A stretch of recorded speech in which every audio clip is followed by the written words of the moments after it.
Brought to you by the Rugby Outlet Mall, equipping you for freedom and connection through rugby. Find out more at rugbyoutletmall.com. Grow Rugby, Grow Rugby, Grow Rugby, Grow Rugby, Grow Rugby, Grow Rugby, Grow Rugby, Grow Rugby. Hey, what's up, everybody? Welcome to Grow Rugby. It's back.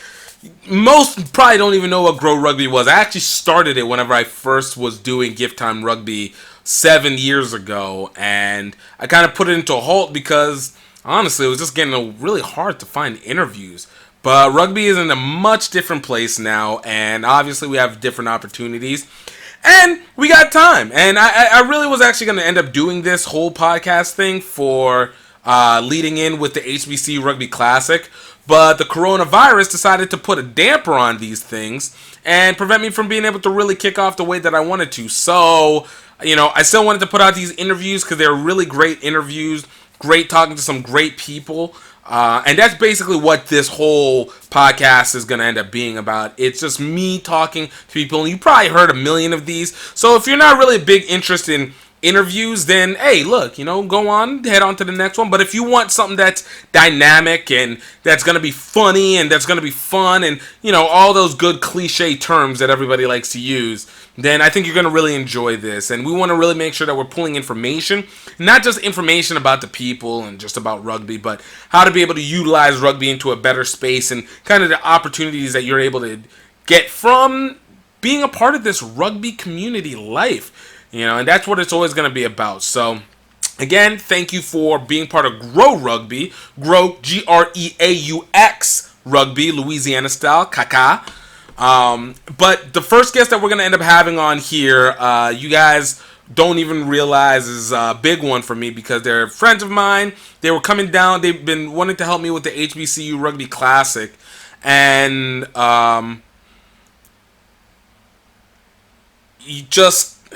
it was good. So it's Kyle and Tiana Granby. They started R.O.O.T.S Rugby, and they've been doing this like the last year. They've been a year of R.O.O.T.S, but it's been planned for a little bit. We had a great convo.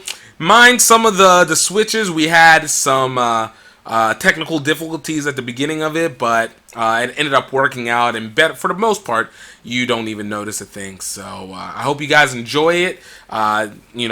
Please, if you guys listen to this before you guys get a chance to, please let us know what you think of the podcast. Obviously, give us your rankings and hit us up on GiftTime Rugby or HBCU Rugby Classic. But either or of those is going to be great. So, without further ado, let me introduce you to Kyle and Tiana Granby.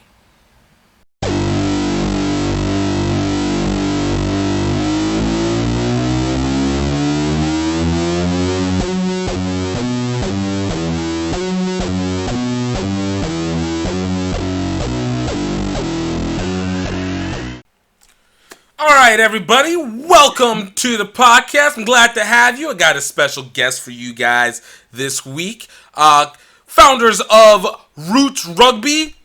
Don't quite remember what the acronym is, but they're coming down to the HBCU Rugby Classic. Loved having them. Black couple of rugby coming out of the New York area. Tiana and Kyle Granby. Guys, thank you so much for being able to come on today. Absolutely. Thank you for having us and for having us be a part of the HBCU Rugby Classic. It's absolutely my pleasure. Thank you. No problem. And it's rugby offering opportunities to succeed, the acronym. Okay, got you. Right. Thank you for that very much. So, kind of kicking it off, you guys have been doing R.O.O.T.S Rugby for a while, almost 2 years now. And, whenever you guys started this, like, what was R.O.O.T.S supposed to be? Like, whenever you say R.O.O.T.S Rugby, like, what does that mean? What is R.O.O.T.S Rugby? R.O.O.T.S is a culture. I mean, it came from just over years of all of these players going through the same struggle. Our ancestors going through their struggles, people going, past struggles, present struggles, and and just kind of coming together and building each other up through all of that, and that's on and off the field. No, that makes a lot of sense, and that's so dope because it's something that is such a needed component. And I remember whenever I first heard about you guys, and I saw that it was creating this dynamic that had the African diaspora. And for me, rugby has always been something that is developed through networking. It's developed through opportunity, but even the inclusion component is really massive. And I think sometimes we get lost in talking about the camaraderie overall and miss sometimes some of the niche cultural elements that can come around with it. So it's been really great to be able to see what you guys have done. But, when you have something like that, obviously it's not something that you think of in the moment. So really, like, what was the process of you guys figuring out what this is? Like, how did you guys get to the point of knowing, like, how, I guess to put it lightly, like, how did R.O.O.T.S Rugby find its beginnings? Like, how were you guys able to get this all up and moving and started? Yeah, so it kind of, like I said, it's been a discussion. Kyle, Eric, Limpscombe, he and Kyle spoke about creating something like this about 10 years ago. And with also their connection with Kimani Davis, they've had this conversation. My husband and I, we spoke about it, talked about the idea. We wanted this family dynamic. We wanted to help our brothers and sisters. He's back. Whenever you guys, obviously this was something that's been worked over the last few years. What was it? How did this all begin? How did R.O.O.T.S Rugby start? Started in our home. Yeah. Started in our home. Like I said, it's been a discussion, but one night we were just up, we were talking rugby, and we were talking about the future of our children. We were talking about just the struggle of, Black players of the African diaspora through rugby. And I just kind of was just like, let's do this. Let's start building this program now. Kyle had his notebook out. We just kind of drafted things out and said, let's call this thing R.O.O.T.S, and it kind of just went from there. And next day we created a group chat with Kimani, Derek, Coma, Phaedra, and Hayden, and just started throwing ideas out there of how we wanted this program to look like. We talked about long-term, short-term goals. But yes, in our home, that's where it started. As all great endeavors do, start from the garage, start from the home, start from the living room, But as you guys have started it, from where you guys had it planned to where it is now, has it gone about where you expected it, or has it been a little bit more, a little bit less? Like, how have you felt has been the subsequent progress versus expectation? Definitely more. You have high hopes, but it's like, if you reach those, you're just like, wow. But like, we went way past like what we had hoped and dreamed. Like, the biggest thing, like, to end up taking 30 African American players to London within our first year, like, we thought Vegas was gonna be the furthest we go, And then we're taking people over to London that have never left the United States. It was honestly like, this whole first year has been amazing and just mind blowing and definitely beyond expectations. And then following up with the second year already, like the invites that we're getting, the tournaments that we're about to play, these are things we had hoped for maybe like 5 years down the road, but like we're there right now, and I don't know. Yeah, it started off with the mindset like, yeah, let's start R.O.O.T.S. Let's just start with this one tournament and just go from there, and we tested out the name, and Hayden gave us the opportunity in New York Sevens of 2018 to kind of just put our brand out there under the 9410 umbrella. And so we were able to kind of just test the waters there. And, when the men won the championship and we saw the interest and the excitement that other Black players had and players of the African diaspora had, when just the name R.O.O.T.S was there, and that they saw that all these players were coming together, and the family feel and the culture that we brought, it was like, what's the next tournament? And the next one after that was Vegas. And that's when we were like, all right, we're going to go with roots, and we're going to just kind of start registering for as many tournaments as we can. And that's where we went from there. And then Vegas was successful for us. And then it was like, I was like, I want summer sevens for the women. So it's just like things were happening and unfolding. Like, I feel like day after day, it wasn't like nothing was completely planned and laid out when we decided to do Roots in the beginning. It was just kind of like, even our mission was changing and unfolding as things were happening for us. That actually makes sense. I think whenever you always, especially in rugby, it always feels like we're working within just a moment before things are about to pop off, as opposed to really being able to plan. It's almost in the genetics of the culture. Never can be fully prepared, but you just seem to be ready right when it counts most. Absolutely.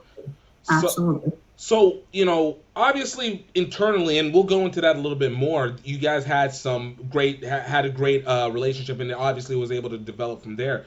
But from the outside in, what was the reaction as you guys were initially promoting it to whenever you guys were active in the events? Because while there's African teams, but may travel more so within the continent and within Europe, within the U.S., and maybe even Canada to an extent. In the U.S., there's not so much of the segmentation that we have within rugby. So whenever you guys were out playing, you guys came in the crowd, and especially whenever you guys started being active on social media, what was the reaction outside? It was great. It was really great. I think at first, like, most players, most Black players were just like, yeah, this is something I've wanted. I thought about doing this, like, thank you, like, let's do this. Like, everybody was on board, and then it's kind of like, all right, well, how do I get on board? How do I actually get involved? And, well, that was one aspect. Then you have the other aspect from people that aren't of the African diaspora or Black people, that are just looking at it as like, well, why am I left out? Why isn't there a team that I could play on like this? And it's not like we're trying to separate ourselves because of our color, but this is where our culture comes from, and people don't understand that. They just see Black players. They don't understand that we're bonded together because of our history and what we've been through and what we go through every day. And that's part of who we are in our culture and our DNA. You don't get upset when these Maccabee teams come about, or a whole Polynesian Islander team, but people were starting to get upset about an all-Black team. And that was just one aspect. But if you weren't feeling that way, then you were pretty much, down with what we're doing and agreeing with us is what we interpreted, or what we felt like.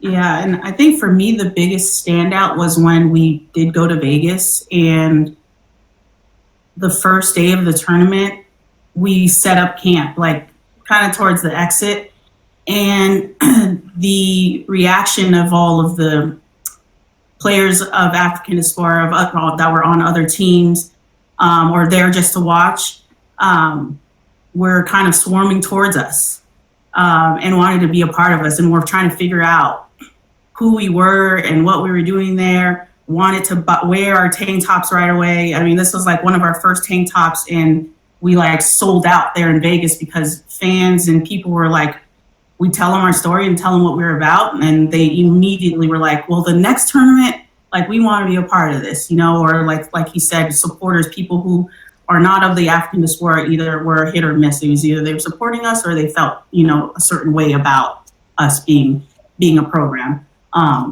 But for those who supported us, they were right there and wanted to know more about us. Even going to London, walking around in our Roots shirts, I had a woman stop me and say, just the word Roots. And she saw, it was actually this tank top that I was wearing. She saw this and the word Roots on the back, and she's just like, this shirt altogether is just a beautiful message. And she was, European Caucasian lady. That's what she had to say about that. And she ended up finding us online and emailing us and just talking about how much like our image and our name just made so much like sense to her. and as far as our message. And I love that because I think a lot of people not miss, but I think a lot of people get lost sometimes in the surface concept, and it becomes about the message, and that's where everything I think has always come to when it comes to rugby culture. I think we often may get a little bit too thrown by what's happening on the field, what's happening, in the stands, even within the party aspect. But whenever you dig underneath, rugby has always been culture.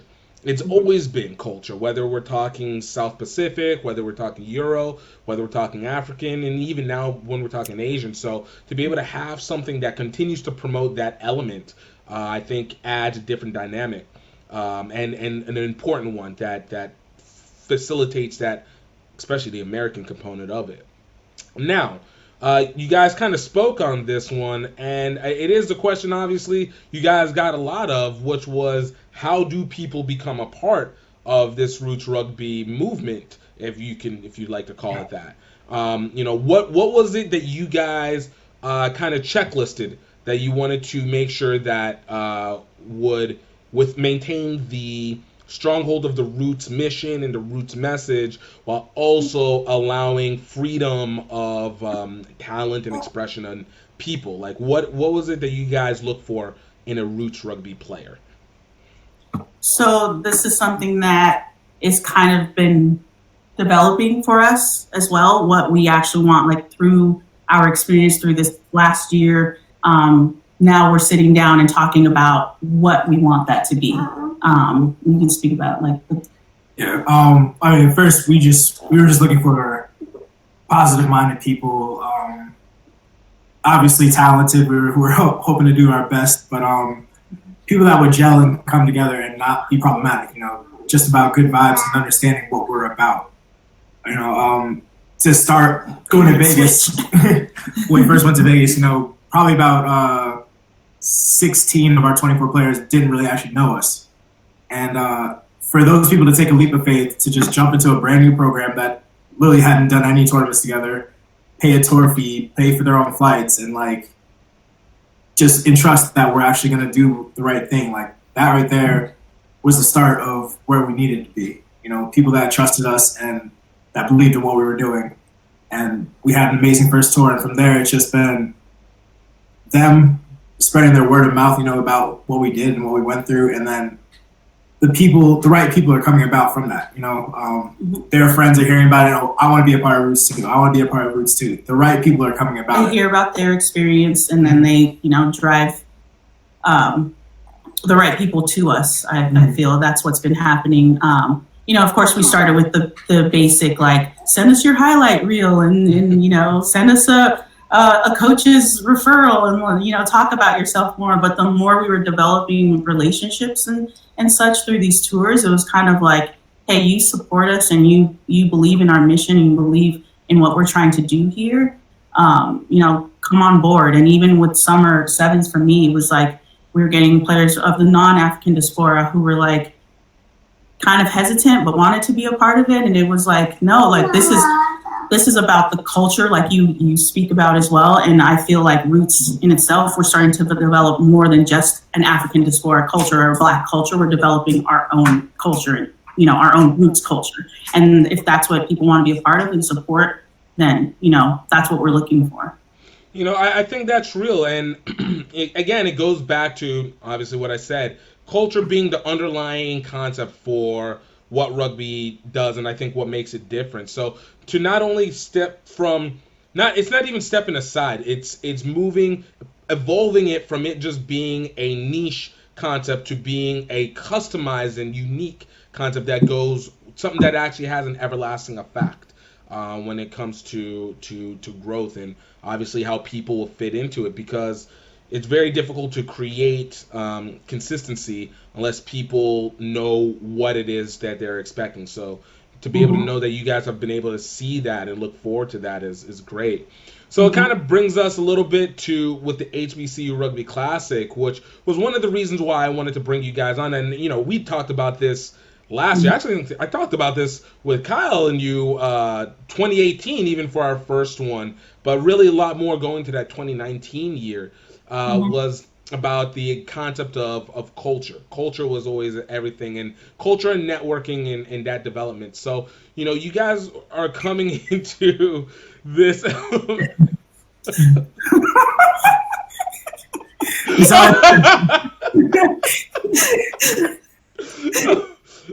I got a tough choice to make here. This is Charlie on the daily. I'm making it real hard. Choose wisely. I'm making it real hard for me right now. Yo. Boss lady in the making. I see it. Yeah. I see it. Yeah. But coming into this, obviously you guys are entering in. We're entering into an area where you're gonna have kids as well as collegiate students. Some who have played with you guys, high school kids who probably haven't heard about you, and now having a chance to do. What are some of the things that obviously you've touched on a little bit, but what are some of the things that you want to have expected from maybe next generation that could be coming in, even if that's 3, 4, 5 years, or even just next year? Like, what is it that you want to be able to hope to express to the next generation as in their rugby journey, and what you guys are expressing with R.O.O.T.S? Oh, sure. I think just first self-pride in who you are and where you come from. That's been one of the biggest comebacks that people are saying to us, that when they've gone on tour, they brought their sense of pride back. They want to go and say hi to other random black people on the street, because they feel that connection more, that they should be proud of who they are and where they come from and the people around them. So yeah, just like our younger generation, just having more pride in who they are first, and then not being afraid to go beyond what their coaches expect of them. Most of them keep ending up on the wing and just feeling like they just need to run fast or run strong and hard, instead of being able to learn how to kick, how to chip it over, how to really pass, take that 10 spot. I want the next generation to just be all over, instead of a prop, a second row, or on the wing. And just so that they also just know that they have support. Now, this whole program has been built for them. So to know that they are not alone in whatever they're feeling, whatever they're going through, and just to stay hungry and just keep reaching for their goals, like Kyle's saying, and to know that it's more than just about rugby, but it's about family, it's about positivity, it's about spreading this to your communities, and just becoming something great, and just representing yourself and your culture well. I certainly hope to be like that national side, basically. We are representing the people, and I hope people have that pride that when they play first, they feel like they're playing for a national side. You can't always play for USA or Jamaica or something like that, but we're here to represent our people in another way. We're the subcategory national side. Just let it be known. Some people have been telling us like they're willing to hang up their boots for national sides to come and tour with R.O.O.T.S because look. I mean, I've honestly been a big believer that like part of that is like the future, like maybe not the future because I guess it already exists, but like one of the elements that go with rugby that I've always been trying to figure out is, we find ourselves getting sectionalized into, the professional versus the club. But, like, it's the travel component of rugby that also it makes it very accessible, makes it very, maybe not accessible, but makes it much more unique again. It's kind of like, all right, I might not be pro in the classic sense, but if we're traveling to all these places, I'm developing this network. I kind of can make I can make my growth from there, and so to have these little components, you don't have to be a USA Falcons, you can be a R.O.O.T.S, you don't have to, I don't remember what the other ones are. There's so many animals. Like, have they seen our list of tournaments for the year? Like, let me go back a second. Have you seen where we're playing? We got Rugby Town. We're playing against other top club teams. We got Safari 7. We're playing against national teams. why wouldn't you want to be a part of this? What's the difference? You're paying for your flights. Right, exactly. No, there's not the variation. You may as well enjoy it all the way through. I mean, if you're gonna pay, you may as well take the full effect. I just want to get a great experience. That way. Over the roots, you know. And look, I think the other thing that needs to be said, you guys get great coaches. Look, Coma Fishbin, you guys have had a great time with her. You've had Phaedra, you've had Tiffany, you know, as well as a coach, which I think those are elements. Like, what were the decisions in that? Was it just because it's like New York people got to always hang with New York people? Since you're so New York? Like support. Like, you wanted to be, a lot of these coaches reached out to us and said, hey, we want to be a part of this and whatever you guys need. And we were like, whatever? Well, this tour is coming up. You want to come on? And it was just like that. There was no, like, we didn't have to, like, pull people's teeth to try to come on these tours with us. People just wanted to support us and do whatever they could do to help build our program. Oh, I see. And that, again, I love that, you know. For you guys, though, what is it that you guys have been learning? Obviously, people will get their own value, but for you guys, you know, what is it that you guys are gaining both on field and what are you also learning off field? Balance. Message.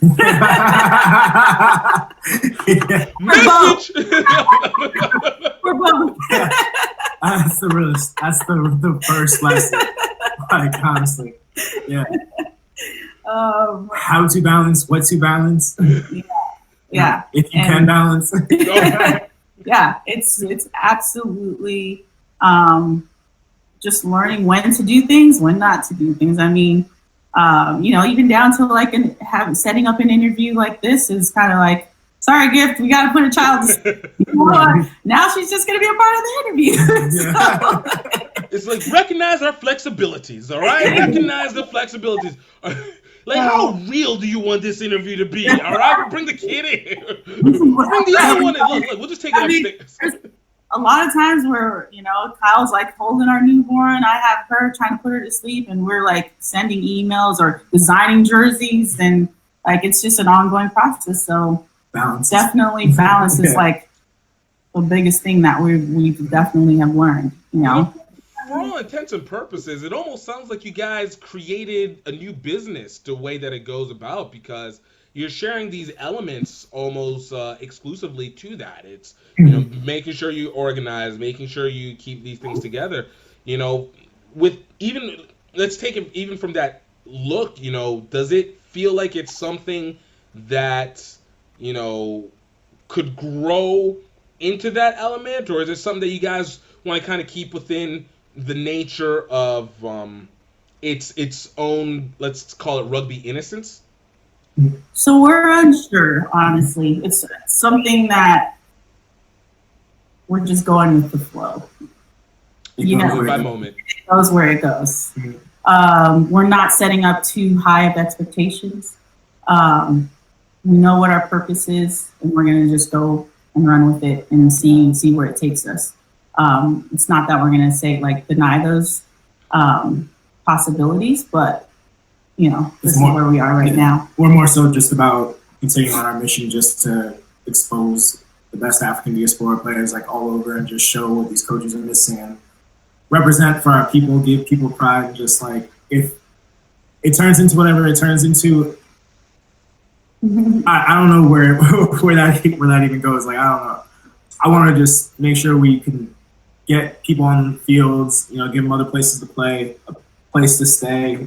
Like Kyle mentioned earlier, we are further than we even thought we would be in our, you know, going into our second year. So this is already like a lot, you know, into our second year, and, you know, newborn and like all these other things going on outside of both full-time jobs and everything. So like I said, we're not trying to set too high of our expectation, but, you know, if it comes around, it comes around. Oh, I love it. I love it. So quickly, where can people get in contact with you guys when it comes to Roots and everything? First, you can check out our website, www.rootsrugbyfamily.com, and they can follow us on Instagram, Roots Rugby Family, at Roots Rugby Family. and our Facebook, R.O.O.T.S Rugby Family and Friends. Email us at rootsrugbyfamily@gmail.com. Like, you get the idea, right? Just add that. There might be a roots, a family somewhere in there.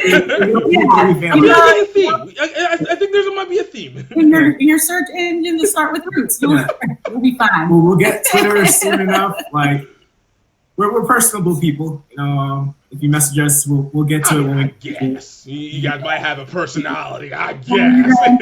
Kyle Granby, find us. We're not ignoring people. We're trying to respond to everybody. If we don't understand you, we'll find somebody that does. Oh, I love it. Yo, guys, thank you so much. Well, thank you. Thank you. Appreciate you having us. We're so excited for March 28th. I'm happy to have you guys come. I can't wait to show off the little bits of Baton Rouge that's kind of all right to look at. Awesome. Right. I don't rock the carry on. Customs made the carry on. It's that black superhero music carry on. It's that black superhero music carry on.